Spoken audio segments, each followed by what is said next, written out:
Olá, tudo bem com você? Nós estamos meditando aqui na Palavra de Deus em ordem cronológica. Agora nós entramos em Colossenses capítulo 3. E vamos meditar aqui porque, assim como o apóstolo Paulo vem falando desde o capítulo 1, ensinando e apontando que o Salvador é Jesus e que é nele que temos que estar, agora nós vamos ler essa terceira carta, e a continuidade de todo esse conteúdo, o capítulo, as cartas aos Colossenses nos ajuda muito hoje a como nós devemos nos comportar. Como sempre, eu peço que você dê o seu gosto, partilhe esse vídeo também, tá bom? Senhor Deus, graças eu te dou, porque o Senhor é grande, as tuas misericórdias são infinitas. Abençoe, meu Pai, essa pessoa que está agora acompanhando essa meditação comigo, para que o teu Espírito nela venha fazer morada e ela possa glorificar a ti. Obrigado por poder meditar na tua palavra. E peço que o Senhor fale conosco, abrindo o nosso entendimento. Amém. Colossenses 3, versículo 1. Portanto, se já ressuscitastes com Cristo, buscai as coisas que são de cima, onde Cristo está sentado à destra de Deus. Então, se eu já passei por todo o processo, do arrependimento, da conversão, do batismo nas águas, então agora, no que eu devo me concentrar, Se já ressuscitei com Cristo, então buscar as coisas que são de cima. Então, eu devo estar interessado, como Jesus, em agradar a Deus, Estar aqui, mas agradando a Deus. 2, pensai nas coisas que são de cima e não nas que são da terra. Então, pensar nas coisas da terra, vamos lá raciocinar um pouquinho, Então, por exemplo, se você tem um problema financeiro, é natural que a gente fique pensando, como é que eu vou resolver isso, como é que eu vou pagar essa dívida, como é que eu vou tratar essa questão, com quem eu falo, com quem eu vou falar. Então, é natural que a gente pense, Você tem um problema familiar com seu filho, o que você vai fazer? Você vai ficar pensando, meu filho falou isso, ele disse isso, ele fez aquilo, ele cometeu tal coisa, ele saiu de casa, ele fez aquilo. Então, a sua cabeça vai estar em torno disso. Então, ao invés da gente ficar pensando nestas coisas, nos problemas, soluções ou objetivos, eu vou trabalhar, vou conquistar, vou comprar minha casa, vou comprar meu carro. Ao invés de estar pensando nisto, ele falou, pensar nas coisas que são de cima. Como é que eu vou agradar a Deus? Eu vou buscar mais a Deus, eu quero conhecer mais a Deus, eu quero me entregar mais a Ele, eu quero viver para Ele. Como é que eu vou viver para Ele? Meu Deus, me dá a tua direção. Olha, eu estou vivendo uma situação assim, assim, assim, mas me dá uma direção, me mostra, me dá uma luz. Então, você está pensando nas coisas de cima e quem vai conduzir a sua vida vai ser Ele e a vitória. 3, porque já estáis mortos e a vossa vida está escondida com Cristo em Deus. Quando Cristo, que é a nossa vida, se manifestar, então também vós vos manifestareis com ele em glória. O comentário do 1 ao 4. Buscar as coisas que são de cima, a vida daqueles que morrem para os prazeres pecaminosos desse mundo passaram a viver para Deus por meio da fé, está totalmente voltada para agradar ao Senhor. No entanto, buscar e pensar nas coisas espirituais exige de cada pessoa completa renúncia de si mesmo, ou seja, o sacrifício das próprias vontades e dos desejos carnais devem ser de forma contínua. Quando a pessoa vive na injustiça, por exemplo, fica provado que ela ainda não recebeu o novo nascimento. Consequentemente, não possui o Espírito Santo, sem o qual é impossível viver em santidade. O nascido de Deus tem prazer em buscar e pensar nas coisas do alto, porque deixou de ser uma criatura terrena para se tornar um ser celestial. Então, é isso que precisamos ter em mente e praticar, Viver pelas coisas do céu. 5. Mortificai, pois, os vossos membros que estão sobre a terra. A fornicação, a impureza, a afeição desordenada, a vil concupiscência e a avareza, que é a idolatria, pelas quais coisas vem a ira de Deus sobre os filhos da desobediência. O comentário que é do 5 e 6, mortificai os vossos membros. Quando a entrega da vida a Deus é verdadeira, O Espírito Santo faz nascer dentro da pessoa a natureza espiritual. Isso significa que os membros do seu corpo, que outrora foram usados como instrumento do pecado, já não estarão mais sob o domínio da carne e de suas paixões. Se isso ainda não aconteceu na vida de alguém, é porque está faltando verdadeiro arrependimento. Paulo menciona alguns pecados relacionados ao sexo ilícito e à ganância que fazem parte da essência do velho homem. Entre eles estão a fornicação, que é a prática do sexo antes ou fora do casamento, a impureza, que engloba todo tipo de dissoluções, como a luxúria e os desejos vergonhosos e profanos, a afeição desordenada, que é o desejo sexual contrário à natureza, a vil concupiscência, que é qualquer tipo de desejo carnal ou de cobiça que desagrada a Deus, e por fim, ele cita a avareza, que é o apego excessivo ao dinheiro e às coisas materiais. Por esse motivo, ele diz que a avareza torna o ser humano idólatra. Assim, vemos que matar a carne exige esforço consciente e constante por parte da pessoa, mas quem deseja agradar a Deus está disposto a fazer essa renúncia. Quando nós renascemos de Deus, obedecer a Deus se torna algo muito natural, né? Nós renunciamos, de fato, às coisas da carne, como aqui está escrito, né? A fornicação, o sexo fora do casamento, né? A impureza, a afeição desordenada, a vil concupiscência, a avareza, a idolatria. Quer dizer, nós abandonamos essas coisas. Também é natural, né? É natural para quem renasceu de Deus, por exemplo, perdoar, orar por quem faz mal a ela, né? Mas para quem ainda é nascido da carne, isso é um absurdo, é fora do comum, né? Impossível. Então, quando a pessoa busca a Deus, e quanto mais nós buscamos a Deus, mais nós vamos ter a natureza divina em nós, né? A natureza humana, né? O velho homem, ele continua em nós, presente em nós, com todas as suas raízes, né? A raiz do pecado, mas é diferente quando nós renascemos para Deus. E às vezes o ser humano, ele pensa assim, bom, eu vou abandonar esse pecado, vou deixar de fazer isso aqui, porque eu quero agradar a Deus. Ele pode tentar por um tempo, 2 tempos, mas depois tem recaída. Quando você renasce de Deus, isso se torna natural. Você não volta mais para aquela velha vida. 7. Nas quais também, em outro tempo, andastes, quando vivias nelas. Mas agora, despojai-vos também de tudo, da ira, da cólera, da malícia, da maledicência, das palavras torpes da vossa boca. Nós estamos lendo aqui algumas coisas, né, atitudes que talvez você não faça, mas talvez possa ter alguma coisa que você faça. Por exemplo, a ira, né? Da onde vem a ira? Às vezes a pessoa é tão impaciente, né? Ela é tão intolerante que ela não pode ver um copo quebrado, uma xícara partida, um bater de uma porta, que ela já se exalta com a outra pessoa, né? A ira, aquela pessoa constantemente irada com os outros, talvez você possa, olha, tem que controlar essa ira, né? A cólera. Eu sou uma pessoa muito energética, eu quero que todo mundo seja igual a mim. E às vezes isso está te fazendo mal aos outros, né? Quando a minha justiça faz mal aos outros, ela não é de Deus, não vem de Deus, né? A malícia, às vezes a pessoa está na igreja, mas ela vê o envelope que o pastor dá num propósito com maus olhos, ela vê o pedir da oferta com maus olhos, ela vê as coisas acontecendo à sua volta com maus olhos, ou ela já julga sempre que a pessoa quer o mal, né? A maledicência, as palavras torpes, quer dizer, o palavrão, ela usa a própria boca dela para falar mal. Então, se você cai ou tem alguma dessas coisas, então é você deixar de praticá-los. 9. Não mintais uns aos outros, pois que já vos despistes do velho homem com os seus feitos. Então, veja que o velho homem, ele é despido, né? Eu decido me despir desse velho homem, das coisas velhas, né?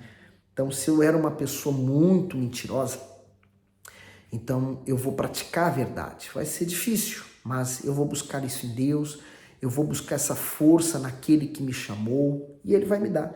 10. E vos vestistes do novo, que se renova para o conhecimento segundo a imagem daquele que o criou. Comentário: despojai-vos de tudo. Paulo segue advertindo os cristãos em relação ao pecado que precisava ser abandonado por completo. Assim, tudo aquilo que fazia parte da velha natureza deveria ser arrancado da conduta dos colossenses, como as indignações pecaminosas e desmedidas, os atos de vingança e de maldade, as calúnias e as ofensas contra os demais. Além das palavras obscenas e das mentiras, tais práticas fazem parte da velha criatura que, por não ter o conhecimento do Senhor Jesus, deixa-se dominar pelas más ações. Porém, a partir do momento em que a pessoa se torna uma nova criatura por meio do novo nascimento, ela fica livre da escravidão do pecado e deixa de obedecer aos seus desejos, pois a luz do Evangelho passa a resplandecer sobre a sua vida. Então, aqui está o bispo reexplicando o que eu falei, né? O renascer para Deus, o nascer de novo. 11. Onde não há grego, nem judeu, circuncisão, nem circuncisão, bárbaro, cita, servo ou livre, mas Cristo é tudo e em todos. Então, com Deus não há distinção, né? Não há diferenças, todos somos um só em Jesus. 12. Revesti-vos, pois, como eleitos de Deus, santos e amados, de entranhas de misericórdia, de benignidade, humildade, mansidão, longanimidade. Então, olha que legal, né? Então, de quem eu era e quem eu sou, né? Quem eu fui e quem agora eu estou sendo. Então, como eleitos, santo, é isso que Deus nos torna, né? Quando nos voltamos para Jesus, Ele nos torna santos, amados, somos amados. E como que eu sei que eu sou amado? Está lá escrito, Deus nos amou de tal maneira que entregou o próprio Filho para morrer por nós, né? É um amor sobrenatural, é um amor que está acima do amor do pai, da mãe para os seus filhos, né? Que é um amor grande, que já consideramos um grande amor, mas o amor de Deus por nós é um amor desmedido, não há medida, não há como medi-lo. Então, a pessoa, quando ela tem a vida dela transformada, né, ela é cheia de misericórdia, benignidade, quer dizer, uma pessoa boa, humilde, mansidão no sentido da obediência, mas também ser bondoso, a longanimidade, quer dizer, ter a paciência para com as pessoas. 13, suportando-vos uns aos outros e perdoando-vos uns aos outros. Se alguém tiver queixa contra outro, assim como Cristo vos perdoou, assim fazeis vós também. Então, olha que ensinamento, né?